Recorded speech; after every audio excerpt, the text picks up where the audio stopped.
The question, that strange feeling of I've been here before. You walk into a small cafe on a street you have never seen before. It is your first time in this place. You have never walked past the road outside. You have never met the people sitting inside. Everything should feel new. But then for one very brief moment, something suddenly feels strange. The table by the window. The light falling across the floor. The soft sound of a glass touching the wooden surface. The way a stranger turns their head and looks out at the street. All of it is happening for the first time. And yet, your brain whispers something with absolute certainty. This moment has already happened. You stop for a second. You try to remember when you could have been here before. Last week? Last year? During some trip you have forgotten?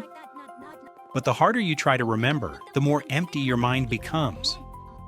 There is no clear image, no specific memory, no proof that you have ever been in this place.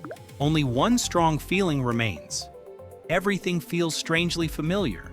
This experience is called déjà vu. In French, déjà vu means already seen. It is the feeling that something happening right now has already happened in the past, even though your rational mind knows this is the first time. But here's the question that makes the whole thing much more fascinating. What if déjà vu is not just a small glitch in memory? What if it is a fragment of memory leaking from another version of you, somewhere inside a parallel universe? Parallel universes and other versions of you. It sounds like science fiction, but that is exactly why déjà vu is so captivating. For just a few seconds, it makes us question something we usually take for granted, the reality we are living in. Imagine your life as a road with countless intersections. Every day you make choices. Some are huge, choosing a career, falling in love with someone, moving to a different city. Others are tiny, drinking coffee or tea, turning left or right, clicking on this video or scrolling past it. In your world, only one choice becomes real. But what if somewhere else, the choices you did not make never truly disappeared? When you turned left, perhaps another version of you turned right. When you gave up on an opportunity, another you took it. When you have never entered this room before, maybe another version of you has already stood in that exact same spot, seen that same light, and heard that same sound. So what if, for one brief moment, two realities accidentally touch? Maybe déjà vu is the moment your brain catches a weak signal from another life. A tiny echo of a memory that does not belong to you in this world, but belongs to another version of you. A familiar feeling with no clear source, because its source is not inside this timeline. This idea becomes even more powerful when we connect it to the concept of parallel universes. In some interpretations of quantum mechanics, reality may not have only one version. Every possibility, every outcome, every choice could branch into a different reality. Picture the universe as a giant tree. Every branch is a different path. On this branch, you are watching this video. On another branch, you skipped it. On a much more distant branch, you may be living an entirely different life, meeting different people, doing different work, and becoming a completely different version of yourself. So, if countless versions of you exist somewhere, is it possible that one of their memories could briefly touch your mind? That is the question that makes déjà vu so mysterious. But before we believe déjà vu is evidence of a parallel universe, we need to come back to something much closer to us: the human brain. Concept 1. Your brain is not a camera. The first thing we need to understand is this: we often imagine memory as a video stored inside the mind. When we want to remember something, the brain simply opens the right file and plays it back. But reality is not that simple. The brain does not record the world perfectly. It does not save every moment like a video camera. Your brain is more like a storyteller. Every second, it receives signals from your eyes, ears, skin, nose, emotions, past experiences. Then it combines all of them into a story you call reality. When everything works normally, the feeling of familiarity and the memory behind it match.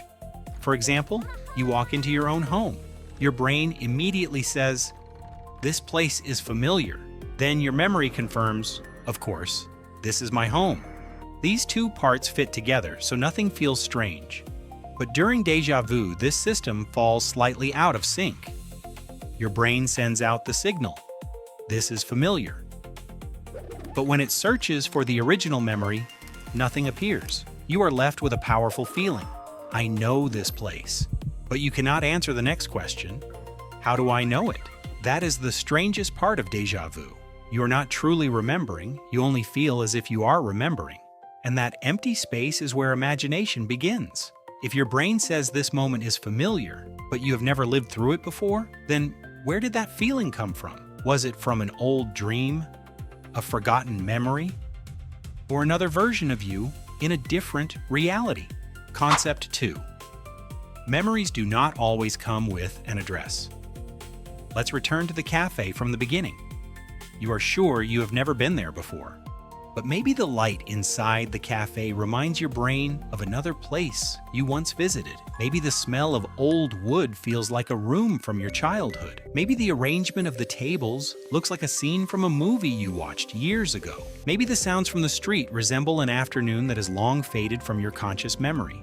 Your brain recognizes a few familiar details, but it cannot find the original memory. That is when déjà vu appears. The feeling of familiarity is real, but the address of the memory is missing. This is why déjà vu feels so uncomfortable. It does not give us a clear memory. It gives us only the shadow of a memory, a faint trace, a half-formed feeling, something that seems to be hiding in the mind, and the harder you try to catch it, the faster it disappears.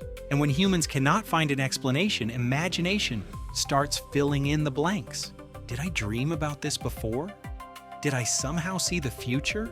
Or is this the memory of another version of me, someone who already lived through this exact moment? That uncertainty is what makes déjà vu both confusing and fascinating. Concept 3. Déjà vu can create the illusion of knowing the future. Déjà vu does not only make things feel familiar, sometimes it creates an even stranger feeling, the sense that you know what is about to happen next. You are talking to a stranger and suddenly you feel certain that you know what they are going to say. You walk toward a street corner and you feel as if the view waiting behind it has already been previewed in your mind. For a few seconds, it feels like you are no longer living in the present. It feels like you are replaying a scene you have already watched before. Everything seems arranged in advance. You are simply walking through something that has already happened. But this feeling of knowing the future does not usually mean you can actually predict what comes next. People experiencing déjà vu may strongly believe they know the next moment, but their real ability to predict it is usually no better than chance. From a neuroscience perspective, déjà vu may be linked to activity in the temporal lobe, a part of the brain involved in memory, emotion, and the feeling of familiarity. For most people, experiencing déjà vu from time to time is completely normal, but it shows us something interesting. Even a tiny shift in brain activity can make the present feel like the past. And when the brain labels the present incorrectly, we may feel as if we have touched something beyond time itself. The reality check. Is déjà vu really a memory from a parallel universe? The scientific answer right now is there is no evidence to prove that. The parallel universe idea is fascinating. It makes déjà vu feel like a secret signal from another reality. But so far, we do not have a clear mechanism showing that memories can travel from one branch of the universe to another. If that happened easily, we probably would not experience only a few seconds of vague familiarity. We might be flooded with countless strange memories, cities we have never visited, people we have never met, and lives we have never lived. So the most reasonable explanation still lies inside the brain. Déjà vu may be a feeling of familiarity placed in the wrong place, a memory without an address, a brief neural signal that makes the brain mistake the present for the past. But that does not make déjà vu any less magical, because even if it does not prove that parallel universes exist, déjà vu still gives us the feeling of standing close to the edge of another world. Conclusion: reality may be more fragile than we think. Maybe déjà vu is only a small glitch in the brain. Do not ignore it too quickly. Maybe your brain is simply making a mistake. A familiar feeling has been placed in the wrong moment. A memory has lost its origin. But maybe just for one brief instant, you have heard the echo of another version of yourself somewhere on a distant branch of the universe. Whatever the answer is, déjà vu remains one of the strangest experiences of the human mind. If you enjoy mysteries that make us question our own perception of the world, hit like, subscribe to Wiki Wonder, and I'll see you again on another branch of the universe.